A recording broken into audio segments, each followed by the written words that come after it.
نجات در عصر دیجیتال. قصه‌ای از فعالان اطلاعات درباره امنیت دیجیتال توسط تاکتیکال تک.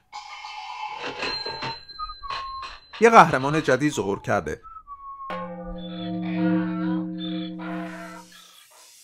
توی دنیای امروز بعضی هستن که از هر منبعی اطلاعات میگیرن.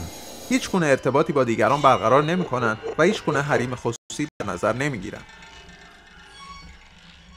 داده‌ها 100% بازیابی شدن. اما حتی تکنولوژی میتونه کاربرد خوب یا بد داشته باشه.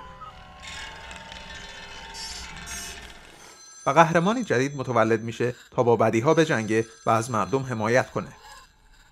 بعد از اینکه سازندش کارش رو با موفقیت انجام داد، اونو این توانایی رو داره تا لایه‌های مخفی اطلاعات رو بررسی کنه و او تصمیم داره از این توانایی برای انجام کارهای خوب استفاده کنه. در دنیای خطرها و تهدیدهای پنهان، ماجراهای اونو ارائه راهنمایی برای امن موندن در دنیای دیجیتاله. قسمت دوم، آنلاین موندن امن و آشکار. تعداد زیادی از مردم دسترسی دائمی به اینترنت ندارن. اتصال به اینترنت برای همه ما همیشه ساده نیست. بعضی از اینترنت تو محل کار خودشون استفاده میکنن و بعضی‌ها از اینترنت آشنایان یا فامیل. ولی بیشتر مواقع برای دسترسی به اینترنت مجبور میشیم از راه‌های مختلفی استفاده کنیم. بعضی‌ها دیگه تو جاهای عمومی آنلاین نمیشن. کافینت‌ها یا مراکز مخابراتی، جایی که دیگران موقع ارسال ایمیل و یا صحبت کردن‌های آنلاین و یا دیدن سایت‌ها اونا رو احاطه کردن.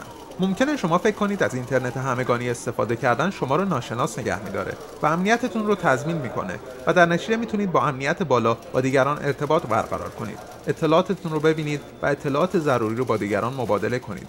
به طور کلی دسترسی به اینترنت عمومی نسبتاً امنه، ولی همیشه یا در همه مکان‌ها اینطور نیست.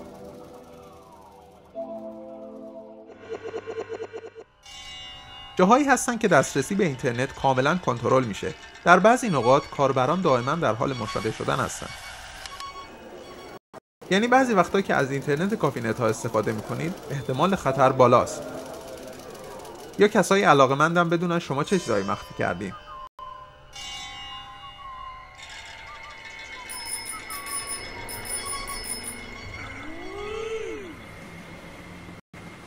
دسترسی به اینترنت در مکانهای عمومی تضمینی برای ناشناس موندن یا امنیت ارتباطات شما نیست.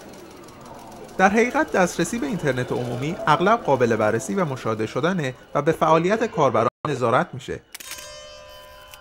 هر وقت خواستین از اینترنت عمومی استفاده کنید، فرض کنید اون مکان برای مشاهده فعالیت کاربرانه، آنلاین یا آفلاین.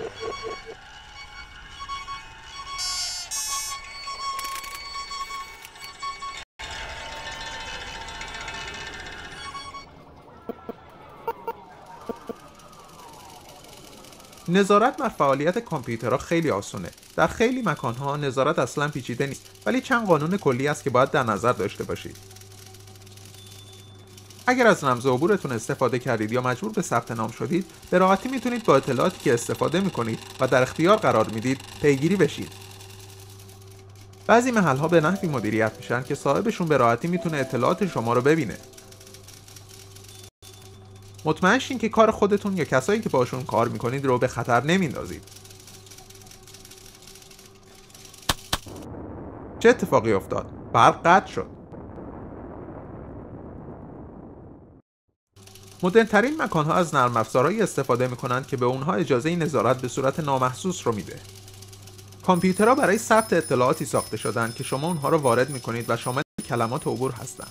برنامه‌نویسای کامپیوتری هم هستن که میتونن فعالیت‌های کیبوردتون رو هم ثبت کنن و هر متنی رو که تایپ میکنید ذخیره کنن که شامل رمز عبورها و شماره پین‌ها هم میشه. اگر مجبور شدید از کامپیوتر کس دیگه‌ای استفاده کنید، رمزتون رو روی اولین رایانه مطمئن عوض کنید. به هر حال گذرواژه‌ها باید زود به زود تغییر کنن. بعضی از نرم افزارهایی که استفاده میکنید حافظه دارن. قبل از استفاده از هر برنامه تمام تنظیمات رو چک کنید. اگر خواستید از کامپیوترهای عمومی استفاده کنید، یادتون باشه اطلاعات ذخیره شده رو پاک کنید. اطلاعات کش و کوکی ها. مطمئن بشین خودتون و دیگران رو به خطر نمیندازین.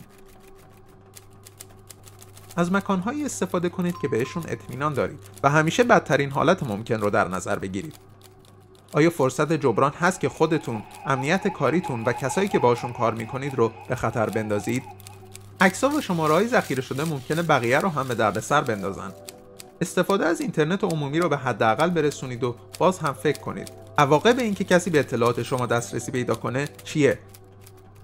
اگر گزینه دیگه‌ای ندارید، موقع استفاده از اینترنت عمومی مواظب باشید. زمان کمی رو به این کار اختصاص بدید. اطلاعاتی رو که لازم دارید از قبل تهیه کنید و اون رو روی حافظه جانبیتون ذخیره کنید. پارانویا نداشته باشید. خیلی از مکان‌ها مطمئنن، اما خطر رو هم فراموش نکنید. بهتره مواظب باشین تا متأثر.